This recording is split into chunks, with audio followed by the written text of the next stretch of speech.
На ТНВ субботние новости, в студии Алексей Калиничев. Здравствуйте, и вот о чем пойдет речь. Приключения легендарного португальца в Казани. На тренировке с Криштиану Роналдо побывал и Алмаз Гафиятов. Обновление в городской логистике. Просьба воспользоваться Ленинской дамбой, Кировской дамбой. Как изменится транспортная инфраструктура на время проведения Кубка Конфедерации в Казани, расскажет Александр Севастьянова. Рыбный пир на весь мир. Мы готовили мясо, но вот рыбу и уху в данном случае первый раз. Татарстанские карпы и форель собрали тысячи людей. В самом рыбном месте побывал Рамиль Шайдоля.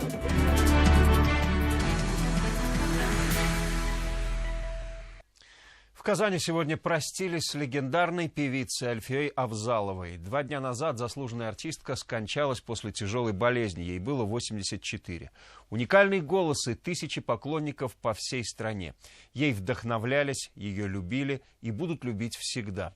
Какой запомнят мать татарской эстрады? Слово Лине Зиннатуллиной.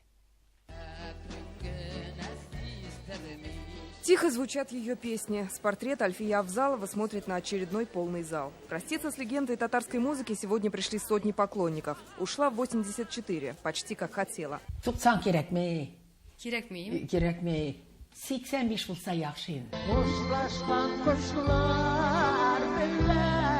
Она запела еще в школе. И как? Неповторимый альт принес славу на весь Советский Союз. Для татарской эстрады она стала свежим дыханием. Одной из первых начала выступать с вокально-инструментальным ансамблем.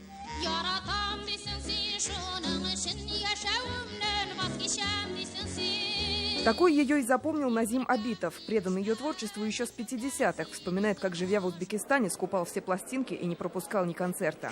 Очень трудно говорить. Она как самый родной, близкий человек в моей жизни. Сложно сегодня говорить всем. Проститься пришли и первые лица. Ментимер Шаймиев – земляк и давний поклонник певицы.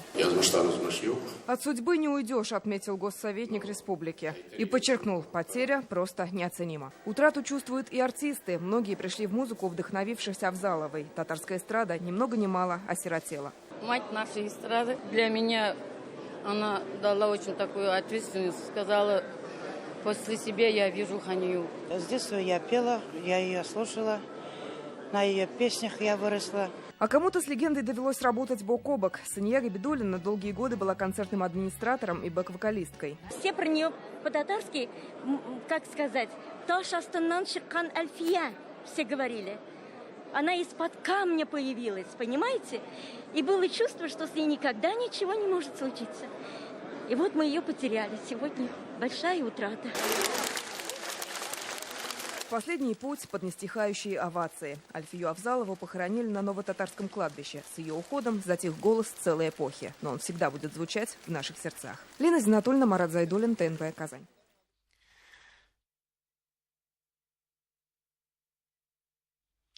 Анимированный рассказ о традициях и природе России, знакомство с городами, организаторами турнира, 1500 артистов и песни от Алсу на татарском языке. Так торжественно сегодня в Санкт-Петербурге открылся Кубок Конфедерации. Гостей спортивного праздника приветствовал Владимир Путин. Уверен, наши гости узнают гостеприимную, радушную, открытую для мира Россию. Санкт-Петербург и Москву, Казань и Сочи – прекрасные города со своей историей и динамичной жизнью. Во всех городах, которых коснется чемпионат, организованы пресс-центры, куда в оперативном режиме стекается информация. Сейчас в Казанском медиацентре работает наш корреспондент и вместе со всеми наблюдает за ходом игры. Как мне подсказывает режиссер, уже Россия ведет 2-0. Скажи, Саша, на кого делают ставки журналисты? Добрый вечер, Алексей. Коллеги, которые сейчас находятся рядом со мной в пресс-центре, разумеется, патриотично болеют за наших. Сегодня для России действительно значимое событие. Это старт Кубка Конфедераций. И по традиции турнир открывает страна-хозяйка. На стадионе в Санкт-Петербурге встретились Россия и Новая Зеландия. В самом разгаре второй тайм. Лидирует сборная России со счетом 2-0. Я думаю, что в этой игре будет еще немало интересных поворотов. Но хочется отметить, что сам по себе Кубок Конфедерации – это генеральная репетиция перед чемпионатом мира по футболу, который пройдет в следующем году. Ну а уже завтра Казань встретит Португалию и Мексику. Болельщики в предвкушении этого захватывающего события. Хочется в очередной раз поздравить всех со стартом Кубка Конфедерации, а командам пожелать достойной игры. Леша, тебе слово. Спасибо, Александра. Мы продолжим тему. Роналду в соцгороде – это не сказка. Вот уже несколько дней самый известный португалец живет и тренируется в Казани. За ним охотятся сотни фанатов, тысячи готовы отдать все за его автограф. Миллионы следят за каждым его шагом в социальных сетях. Мой коллега Алмаз Гафиятов наблюдал за тренировкой и увидел, на что способен Криштиану Роналду. Все, что происходит вокруг сборной Португалии, словно пропитано духом Роналду. На пресс-конференции сотни португальских журналистов повторяют только одну фамилию. В надежде на чудо ждут его выхода к прессе. Но появляется молодой Андре Силва. И даже здесь все вопросы сводятся только лишь к одной персоне.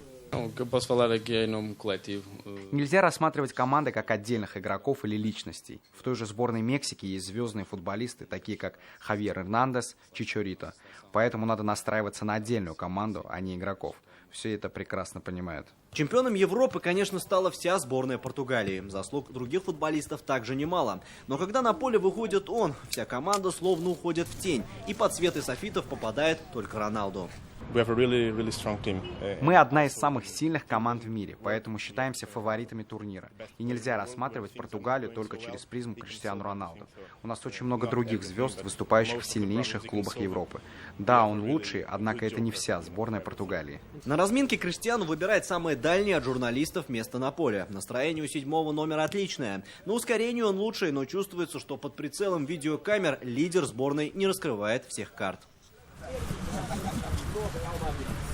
По словам футболистов португальской сборной, газон на базе Рубина в соцгороде находится в идеальном состоянии. Идентичная трава также постелена на Казань-арене. И, казалось бы, Криштиану Роналду здесь должен творить чудеса. Но главный финты он, видимо, оставил на воскресный матч Португалия-Мексика. Пока маршрут Роналду по Казани ограничивается тренировочным полем и отелем. Самые истинные фанаты караулят его по 24 часа в сутки. И так будет вплоть до его отъезда из Казани. А завтра тот самый матч Португалия-Мексика на стадионе Казань-арена. Алмаз Гафиятов, Марат Саидгараев, ТНВ, Казань. Матчи Португалия-Мексика смогут бесплатно посетить многодетные семьи и воспитанники детдомов и граждане с инвалидностью. Об этом сообщил Спортэкспресс со ссылкой на оргкомитет. Где можно получить билеты, информация уточняется. В Казань сегодня в течение дня прибывают гости. В основном это болельщики португальской и мексиканской сборных. Моя коллега Лина Зинатуллина в Казанском аэропорту встречала иностранных гостей. Лина, добрый вечер. С каким настроением они прибывают? Добрый вечер, Алексей. В Казанский аэропорт сегодня с 4 утра прилетают самолеты из Москвы. На данный момент уже 12 рейсов. На каждом из них прибывают болельщики в футболках с символикой своих команд, а мексиканцы даже в сомбреро. Их встречает целая команда волонтеров, так что потеряться сложно. Гости уже поделились с нами впечатлениями от визита в Россию и ожиданиями на матче. Люди добрые, еда хорошая. Я в первый раз в России и рад, что сейчас такая погода, а не снег. Я знаю много о российском футболе, знаю казанский Рубин, потому что Карлос Эдуардо из Бразилии играл у вас. Я пойду на матч Португалии с Мексикой, конечно, из-за Роналду. И Мексика-Россия тоже будет интересно, потому что это игра с местной командой. Буквально через несколько минут сядет следующий самолет, а до конца дня Казань встретит еще 3 рейса. Болельщики продолжат прибывать и завтра. Матч Мексика-Португалия состоится вечером. Алексей? Спасибо, Лина. Мы продолжим тему. Не поднимать тарифы таксистов попросили власти Казани. Работу с общественного транспорта в столице продлят только на дни матча, чтобы в остальное время туристы и жители могли комфортно добираться с ночных прогулок. Как изменится инфраструктура спортивной столицы, расскажет Александра Севастьянова. Для удобства условия на время проведения Кубка изменится как городская, так и внешняя логистика. К примеру, от железнодорожного вокзала Казань-1 до Казань-арены будут ездить 44 автобуса шаттла. Они помогут болельщикам добраться до стадиона бесплатно и быстро. Безусловно, в плане транспортного обеспечения нами дополнительно в день игры проработаны вопросы маршрута Казань. Аэропорт города Казани с интервалом 1 час будут курсировать электрички для удобства прибывающих и убывающих болельщиков. Напомним, для болельщиков бесплатно будет работать и общественный транспорт, поэтому именно на него рекомендуют пересаживаться на время Кубка. К тому же запланировано ограничение движения автомобилей. За 4 часа до начала матча и в течение 2 часов после его окончания будет действовать последняя миля, то есть запрещен поворот с улицы Ершова на мост Миллениум. Только для общественного транспорта будет действовать мост Миллениум. Для всех остальных легковых автомобилей просьба воспользоваться Ленинской дамбой, Кировской дамбой на период проведения матча. За 4 часа до и 2 часа после окончания будет действовать вот эти ограничения. Знаю, конечно. Во-первых, слушал это телевидение, видел, да, сюжеты показывают и предупреждает заранее ведь там нас. Да, знаю, об этом говорится в газетах и на сайтах. В интернете есть информация об этом. Я не знал, что будут изменения в транспорте в эти дни. Да, я знаю, что будут перекрыты дороги. Я читал об этом в интернете информацию. Кроме того, маршруты 13 автобусов будут укорочены. 6-й трамвайный маршрут временно закроют. При этом для удобства болельщиков после игры их будут развозить 130 дополнительных автобусов. Александр Севастьянов, Марат Зайдуллин, ТНВ, Казань.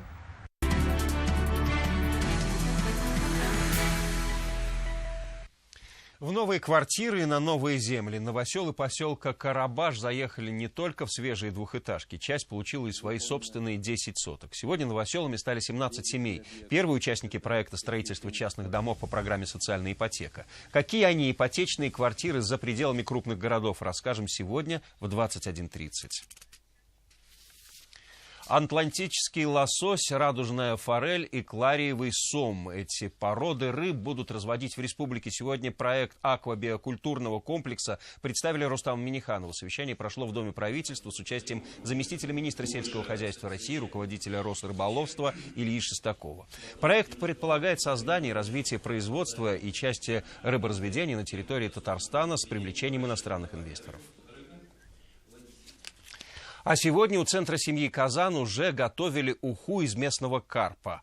Причем сразу тонну. Рекордом завершился первый рыбный фестиваль «Фишка». Кому пришлось по вкусу идея и блюдо, расскажет Рамиль Шайдуллин. Ингредиенты только местные, рыба только пресноводные. Стерлядь, карп, белуга, форель. Все, что плавало в прудах и озерах, на 2 дня деликатес. Даже карпы не под рисовым гарниром, а с экзотичным воком. Не просто жареные, а кипящие в масле. Карпа как не обрабатывай, остаются мелкие кости. Вот эта высокая температура разрушает эту кость, и она уже менее ощутима. А после варки и вовсе незаметно. Сегодня речная рыба – главный ингредиент рекорда. У чаши готовят гигантскую уху. Посуды на тонну супа раз-два и обчелся. Казан для столицы привезли из Запорожья. А то не увезут больше или здесь? Я думаю, не отдадим. На то, чтобы только закипела вода в этом чане, ушел примерно час. Из рыбы только карпы, белуга и форель. Повара надеются, что такую уху оценят и гурманы. Более добавлены некоторые ингредиенты, с которыми я уху вообще никогда не пробовал. Например, пшено, например. Уха – фишка одноименного фестиваля, где 2 дня своими кулинарными талантами гостей радуют городские рестораны. Не только татарстанцев, но и иностранцев. Я никогда не видел столько рыбы в одном месте, и, насколько вижу, вся она очень вкусная. Вкусна и долгожданна и уха у Казана. По порции супа прямо с огня попадает в руки каждому гостю фестиваля. Я рыбак сам и готовлю, но дом так не сготовит. Вот этот аромат костра, дыма все равно он впитывает ее. Варить гигантский суп помог и президент. В подмогу главному повару и его помощнику. Им стал Оскар Кучера впервые за рыбным супом. Первый раз в жизни я делал блины, мы шли на рекорд Гиннесса, мы готовили мясо, но вот рыбу и уху в данном случае первый раз. Первый блин не вышел комом, тонна ухи разошлась среди 1000 гостей. Никто не ушел ни солоно хлебавшие, даже после блюд из пресноводных рыб. Рамиль Шайдуллин, Амир Залишев, ТНВ, Казань. Казань на любой вкус. Сегодня в спортивный туризм отправились иностранные журналисты. Для освещения Кубка Конфедерации в Казань приехали около 200 представителей российских СМИ и около 100 зарубежных. Какой они увидели Казань, узнал Марсель Аскаров. Mexico 2 and Portugal 1. Португалия, Мексика, счет 1-2. Это возможный исход завтрашнего матча, по мнению мексиканской журналистки Паулины Грахеда. Как патриот своей страны, Паулина болеет за свою сборную. В 1999 году сборная Мексики уже один раз выигрывала Кубок Конфедерации. Я верю в свою команду и думаю, что они выиграют. Я думаю, что Португалия очень сильная команда, но теперь Мексика научилась играть в команде, и я очень верю в них. Я думаю, что они выиграют. Журналист лондонского издания «Гардиан» Николас Эймс в этом матче видит явные преимущества сборной Португалии, ведь состав сильнейший. Очень сильная команда. Криштиану Роналду, Бернардо Силва, который недавно ехал в Манчестер Сити. Иностранным журналистам сегодня показали спортивные объекты Казани, дворец водных видов спорта, центр гимнастики, академию тенниса и гребной канал. Желающие могли покататься и на байдарках. Сегодня вечером состоится первый матч Кубка Конфедерации. Россия, Новая Зеландия. Все болеем за наших. Мы как россияне, как активные болельщики, я считаю, что будем болеть за... И надо болеть за сборную страны. Это первый будет большой турнир для сборной в этом составе, с этим тренерским штабом, поэтому это такой большой вызов, и, в общем-то, страна ждет, потому что впереди чемпионат мира, и, в общем-то, будет определенная оценка дана, как двигаемся мы дальше. К слову, выбранный болельщиками символ оракул матча кот Ахилл, который живет в Эрмитаже, уже предсказал победу российской сборной. Теперь ход за нашей сборной. Марсель Аскаров, Данил Филатов, ТНВ Казань. В связи с проведением Кубка Конфедерации в Казань прибывает большое количество гостей, потому МВД республики просит жителей быть бдительнее, обратить внимание на людей, которые проявляют необоснованный интерес к спортивным сооружениям, арендуют жилье на короткое время и просят перенести ручную кладь. Рекомендуется не оставлять без внимания бесхозные вещи. При первых подозрениях необходимо звонить в полицию.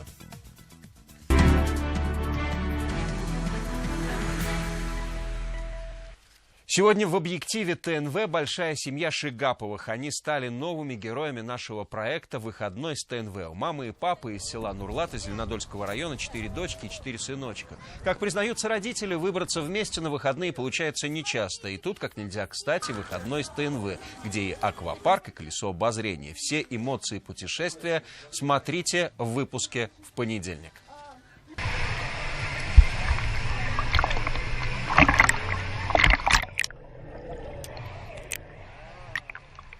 И уже по традиции обзор самого интересного за неделю в интернете. Арман Костанян и его рубрика «В сети» завершает информационную картину дня.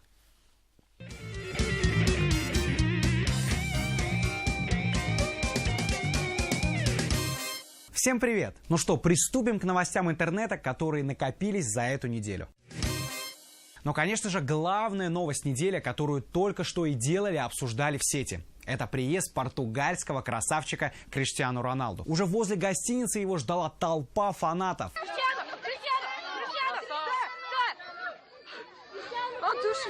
И сразу пользователи начали пилить мемасики про Роналду в Казани. Но вот самый смешной из них. Роналду настолько сильно ждали, что уже есть памятка о том, где можно встретить известного футболиста. На одном из видео слышно, как фанатка ради него выучила португальский язык и звала его: «Роналдо, Роналдо, я Юля, забери меня!»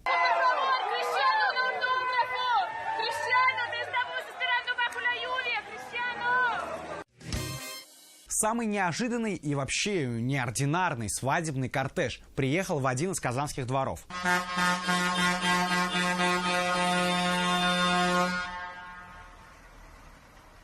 Похоже, что сотрудники ЖЭКа решили жениться. Ну и, как полагается, все приехали на своих служебных машинах. Но тут самый главный вопрос. Невеста-то вышла? Пользователи в комментариях пишут: зато не как у всех. Хоть какое-то разнообразие. Ну да, друзья, действительно, такую свадьбу на всю жизнь запомнишь. Еще одно видео веселит казанцев в интернете. Это ролик с Сабантуя в Рыбной Слободе.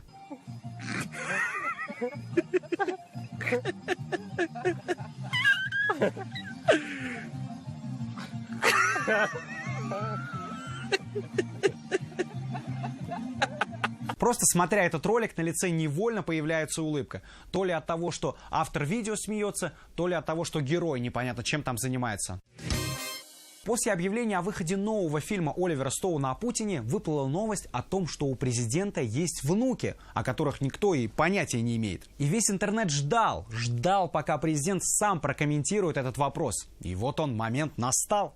Мои дети, дочери, несмотря на всякие слухи, они живут здесь, в России, в Москве.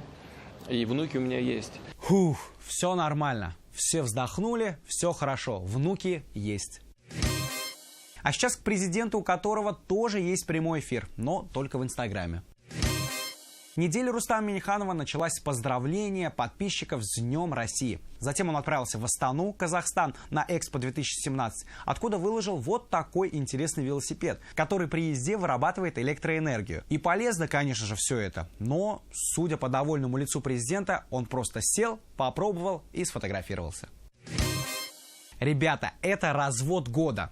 Хотя нет, это развод века. Уже стало интересно? В американском аэропорту парень разыграл людей в зале ожидания, наклеив на колонну стикер с изображением розеток. Нет, ну это дьявольски умно.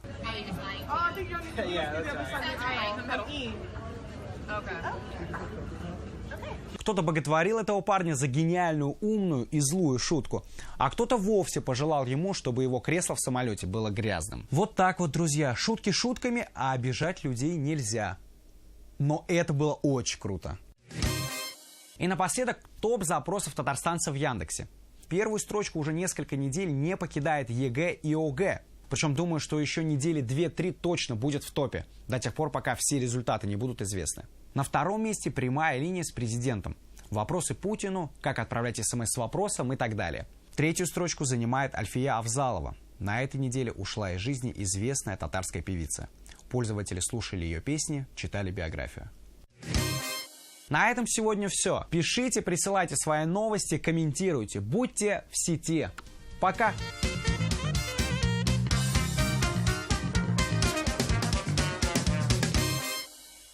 Субботний выпуск завершается. На этом далее прогноз погоды. И до встречи в 21:30.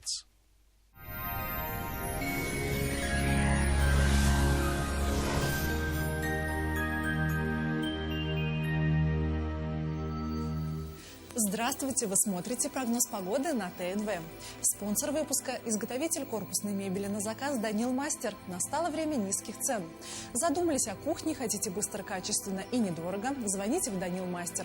Закажите кухню сейчас и получите сушилку и мойку в подарок. Доставка, установка бесплатная.